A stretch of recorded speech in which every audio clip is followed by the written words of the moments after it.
안녕하세요. 이현진 평가사입니다. 이번에 시험 합격하신 평가사님 모시고 인터뷰를 준비해봤어요. 안녕하세요. 네, 안녕하세요. 네, 합격 너무 네, 축하드리고 감사합니다.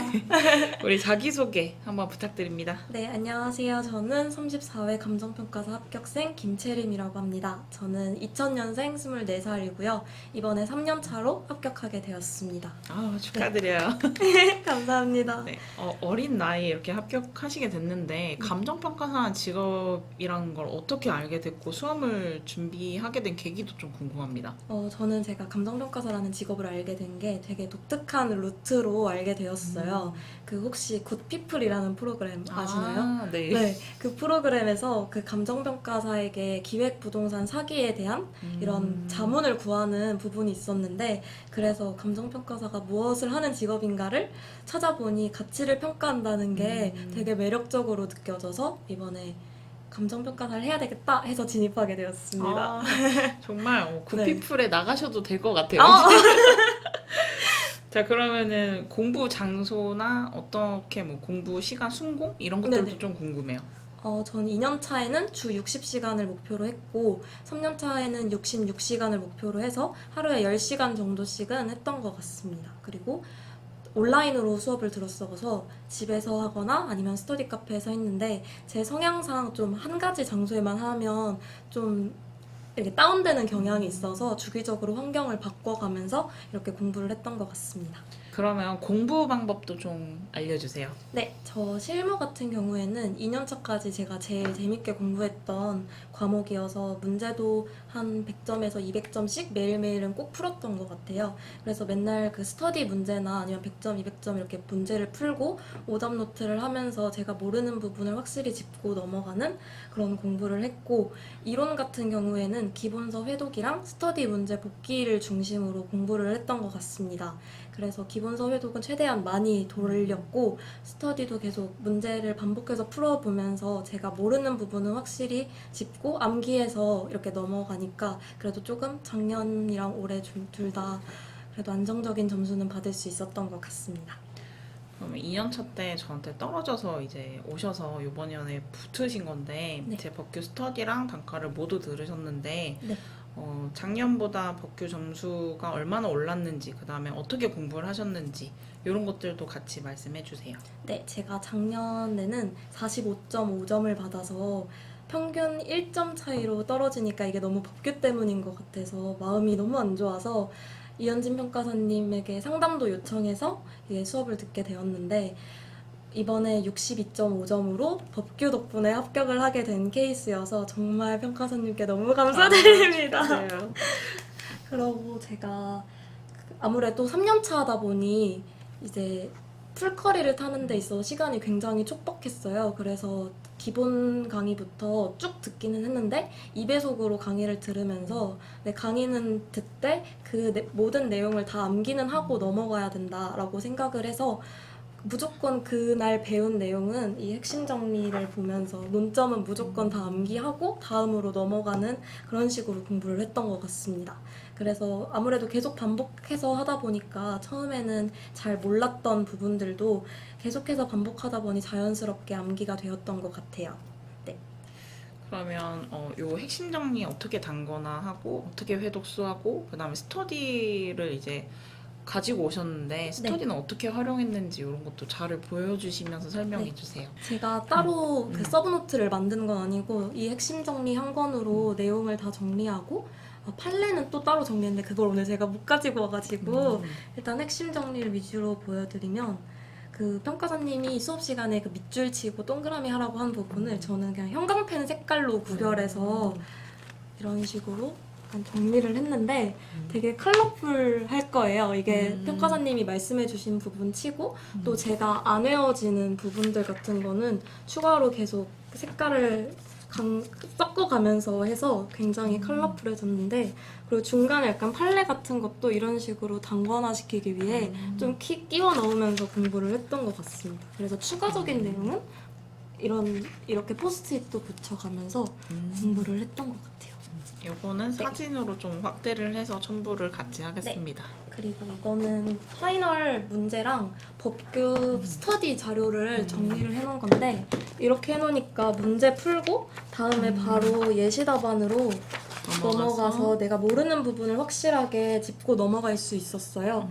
그래서 이런 식으로 계속 정리를 해놓으니까 스터디는 한 번만 풀고 넘어가는 게 아니잖아요. 그쵸. 그래서 저는 스터디를 그 다음 주에 바로 복귀를 하고 이거를 다시 시간이 좀 지나면 다시 1회부터 와서 반복하다 보니 1회는 정말 10번을 넘게 풀 정도로 많이 누적해서 반복을 했던 것 같아요. 그래서 스터디는 많이 풀어보는 것도 중요하다고 생각을 해서 많이 풀고 대신 손목이 아프니까 1회 정도는 무조건 풀고 나머지는 타이핑으로 하는 방식으로 조금 효율적으로 공부를 했던 것 같습니다. 그러면 실제 시험장 가셨을 때 뭐 준비했던 것들이나 뭐 시험날 준비했던 것들 따로 뭐가 있을까요? 법규는 저 핵심 정리랑 그 판례 정리한 그 노트만 들고 가서 저는 아침에 시험장에 가서 핵심 정리에 제가 취약한 부분을 봤던 것 같아요. 왜냐하면 실무는 이게 단기적으로 뭘 본다고 늘고 이런 개념이 아닌데 법규는 오늘 아침에 본 거는 무조건 효과가 있다고 생각을 해서 아침에 법규를 보고 한 30분 정도는 실무를 봤던 것 같아요. 네. 그러면 실제 시험장에서는 또 어떤 과목이 제일 어렵고 어떤 식으로 대처를 했는지 이런 것들도 궁금해요. 이번 34기 시험에서는 실무랑 이론이 제가 느끼기엔 너무 어려웠어요. 그래서 실무 치고 이거 망한 것 같은데? 라고 생각을 하고 이론이랑 법규 잘하면 그래도 괜찮지 않을까 싶었는데 이론 치고 나 큰일 났는데 싶어서 그러고 법규를 받았는데 이거 나 잘 쓰면 그래도 괜찮을 것 같다라고 생각이 들었어요. 근데 아니나 다를까 시험 문제가 너무 스터디 문제랑 유사하게 나와서 정말 스터디 푸는 것처럼 풀고 그래도 60점대 점수를 받을 수 있게 되었습니다.